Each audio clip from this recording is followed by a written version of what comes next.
Assalamu alaikum dear students, welcome to the Azim group of publications. I am Nimra Adin, your chemistry teacher, and today we are going to discuss applications of the general gas equation from chemistry book by Azim Academy.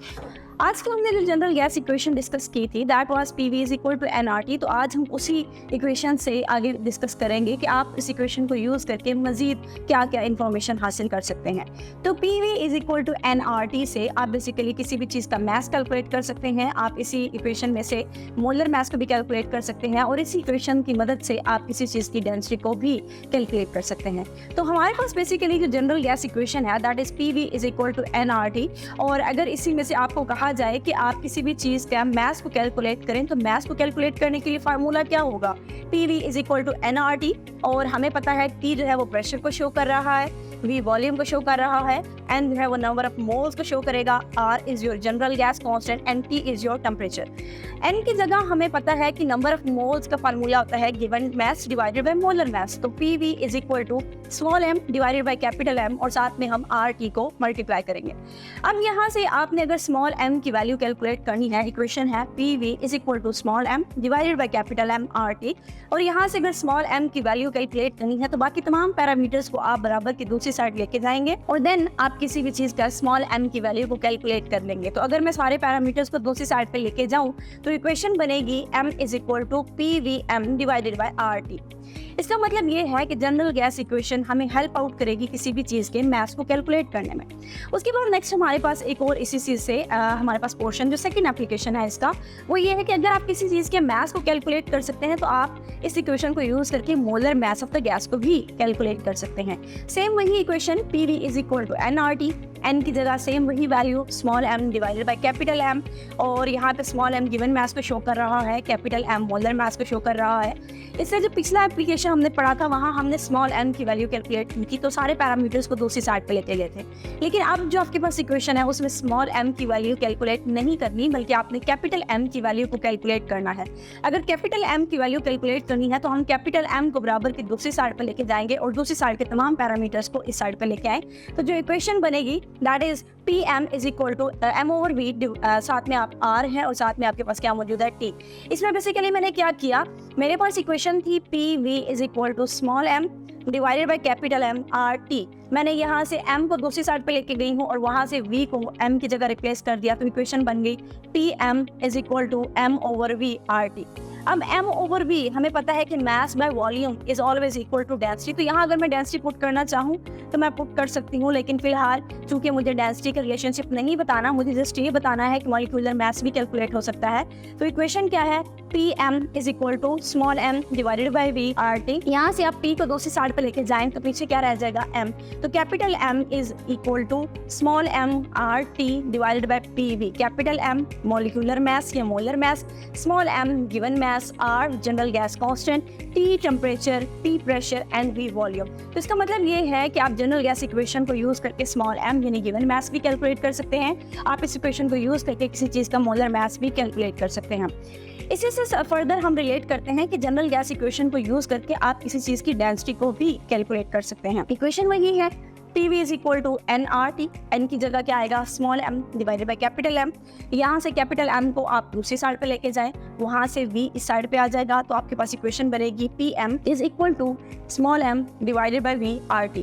और हम जानते हैं कि small m और divided by V यानी मास divided by volume जो है ये हमारे पास डेंसिटी होता है। तो density is equal to mass by volume. तो मैं मास बाय वॉल्यूम की जगह डेंसिटी की टर्म यानी स्मॉल d डिनोट कर दूंगी।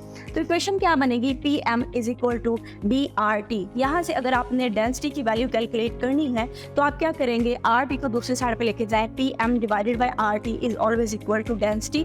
अगर आपके पास प्रेशर पता हो, मॉलिक्यूलर मास पता हो, जनरल गैस कांस्टेंट यानी R की वैल्यू हमें ऑलरेडी पता होती है और T भी पता हो, चारों पैरामीटर्स की वैल्यू ऑलरेडी नोन हो तो हम किसी भी चीज़ की डेंसिटी को भी कैलकुलेट कर सकते हैं।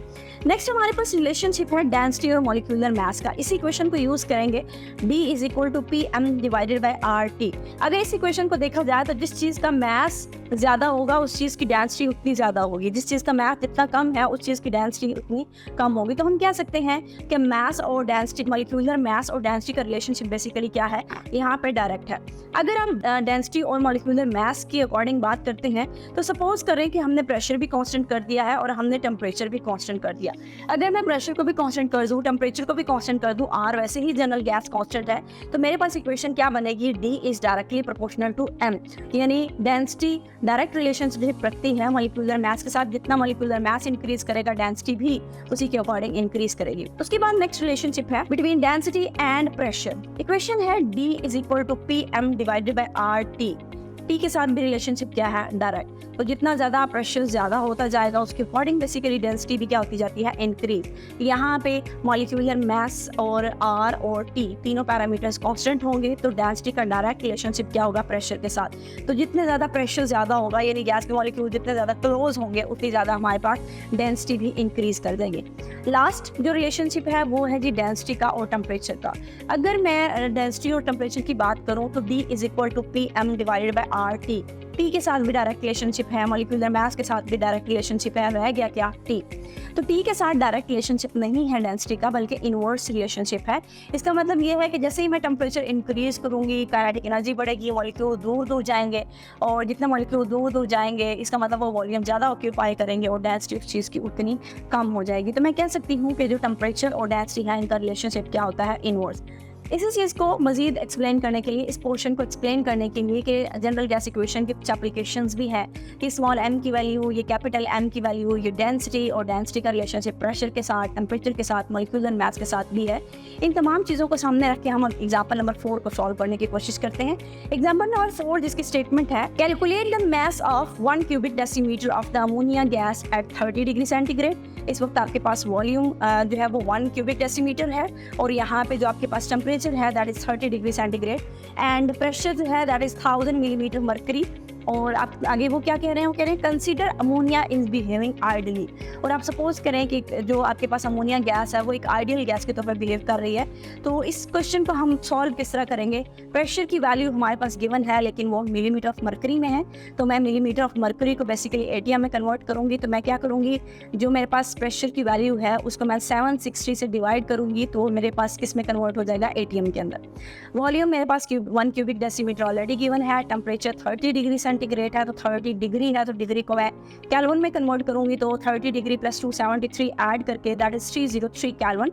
उसके बाद मोलर मास अमोनिया का, नाइट्रोजन का मास जो कि 14 होता है, प्लस 3 हाइड्रोजन, तो 14 plus 3 that is equal to 17 gram per mole मेरे पास मॉलिक्यूलर मास आ जाएगा, या मोलर मास आ जाएगा अमोनिया गैस का। जनरल गैस इक्वेशन आर, जब प्रेशर आपके पास एटीएम में है तो आर की जो वैल्यू है दैट इज 0.0821 वाली वैल्यू हम यूज़ करेंगे। साथ यूनिट्स वही होंगे, प्रेशर एटीएम में और वॉल्यूम डीएम क्यूब में, mole inverse and kelvin inverse. हमारे पास इक्वेशन है P V is equal to N R T. Basically आप उसका मास कैलकुलेट करना चाह रहे हैं तो P V is equal to N R T, वही एन की जगह small M divided by capital M put होगा। यहाँ से स्मॉल एम की वैल्यू कैलकुलेट करने के लिए बाकी तमाम चीज़ों को आप इक्वेशन के दूसरे साइड पे लेके जाएंगे, तो small M is equal to P V M divided by R T. P pressure की वैल्यू हमने ऊपर कैलकुलेट की थी, वो वाली हम यहाँ पे जो आपके पास मिलीमीटर ऑफ मर्करी में थी जिसको आपने एटीएम में कन्वर्ट किया था, आप प्रेशर की जगह वो वैल्यू पुट करें। इसी तरह वॉल्यूम आपके पास 1 क्यूबिक डेसीमीटर है, वो पुट करेंगे। मॉलिक्यूलर मास अमोनिया का 17 ग्राम पर मोल होता है, हम वो पुट करेंगे। आर की वैल्यू 0.0821 वाली पुट करेंगे, और टेम्परेचर जो कि 303 कैल्विन था ये पुट करके आपके पास एक आंसर आएगा दैट इज 0.898 ग्राम। ये हमारे पास बेसिकली उस चीज़ का मास है। आई होप कि आपको समझ आ गई होगी कि जनरल गैस इक्वेशन हमारे पास क्या क्या चीज़ों की इंफॉर्मेशन देती है, और उससे रिलेटेड हमने एक एग्जाम्पल को भी आज डिस्कस कर लिया। आज के लिए इतना ही, अल्लाह हाफिज़।